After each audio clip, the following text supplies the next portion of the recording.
Hello বন্ধুরা, আমাদের কিন্তু এখানে দোল উৎসবের সময় হয় হরিনাম মহোৎসব।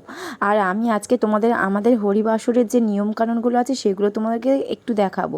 যাই হোক, এখানে কিন্তু যারা যারা মানসিক করে তারা কিন্তু পুকুর থেকে স্নান করে, প্রতিষ্ঠিত পুকুর আছে এখানে, সেখান থেকে স্নান করে দণ্ডি দেয়।